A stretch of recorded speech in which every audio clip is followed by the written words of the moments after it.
Our Lord Jesus in today's gospel answers the question asked to him, Lord, will only a few people be saved? Ginoo, pipila lang ba ang maluwas? And what was the answer of Jesus to this question?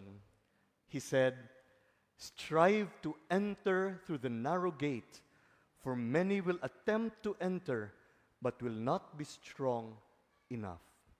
Paningkamot kamo pagsulod sa sigpit nga pultahan, kay daghan ang musulay, apan dili makasulod. Why is it so difficult to enter through the narrow gate? As per experience, we always seek to take the wider and easier gate or road or pathway. Mas gusto nato nga mosulod ug moagi sa mas lapad nga agianan, sa mas sayon, sa mas dali, ug mas komportable. Dili kayo kita ganahan og lisod, ug kanang malangay ta. But when we will be asked this question, and I will also ask this to all of us today, do you want to go to heaven? What is our answer? Hala, di lagi mo convinced. Do you want to go to heaven? But our Lord Jesus has lots to say about this in the gospel today, but not very encouraging.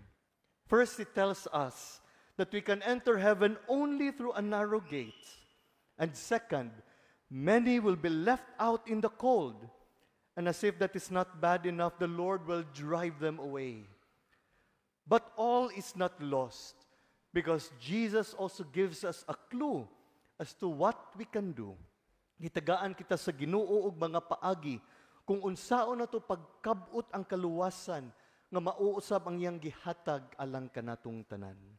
He tells us, some are last who will be first, and some are first who will be last. If we want to be the first in line, we should take the last spot. But what does that mean?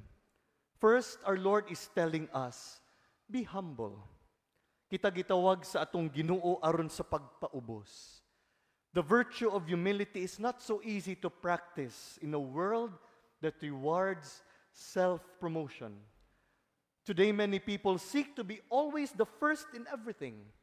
Gusto natong mauna o usahay maguna-una sa daghang mga higayon. Ang uban nato dili ganahan magpapildi. Gusto nga mauna, kita pirmi. Thus, humility becomes very challenging to live nowadays. A spiritual writer said, humility is not thinking less of yourself, but thinking of yourself less.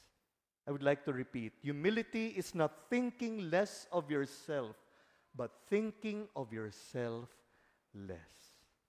Ang pagpaubos dili magpasabot nga ubos atong pagtan-aw sa atong kaugalingon, apan ang dili pagpataas sa atong kaugalingon.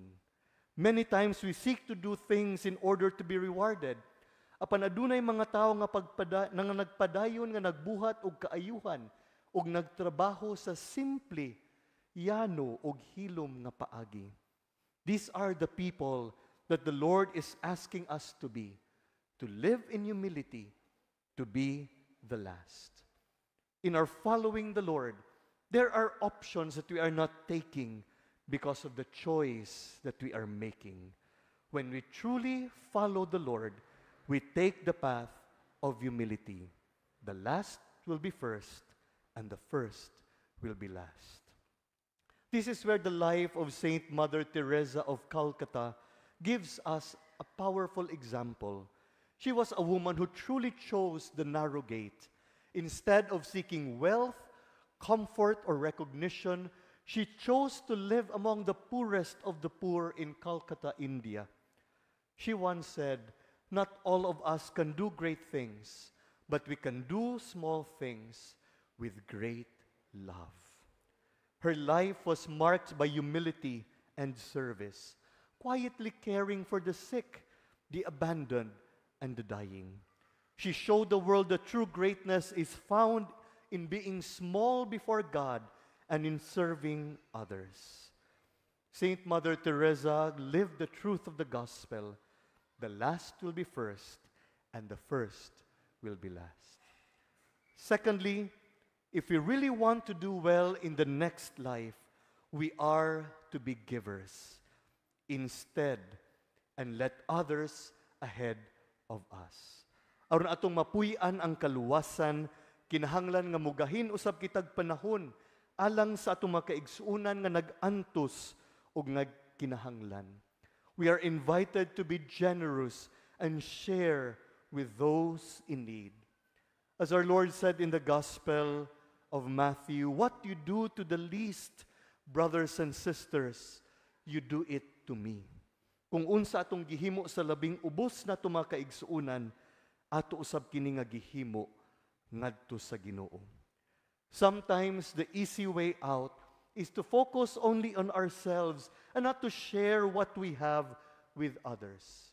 But our life in community and in the family is teaching us otherwise. We learn to live with and for others.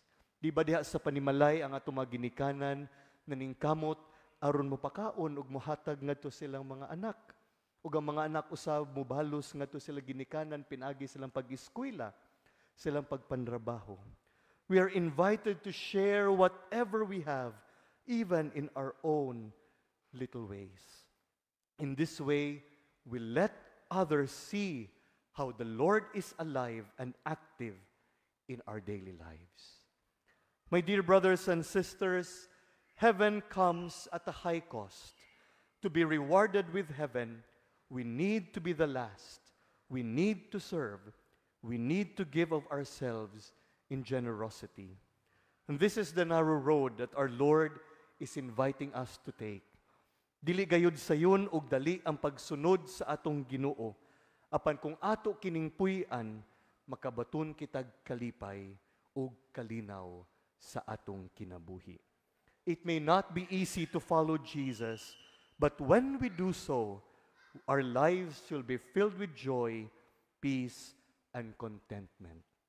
Sama sa lyrics sa usa ka kanta nga ang atong DBYC very much familiar with, sa pagsaka sa adlaw, moabot man ang kainit ug ang kabugnaw. Bisan pag nagkalisod ug bisan di masabtan, ay ayaw lang gayud kalimti, magpadayon tang tanan. Brothers and sisters, let us all strive to enter through the narrow gate with our Lord Jesus, walking and journeying with us. Amen.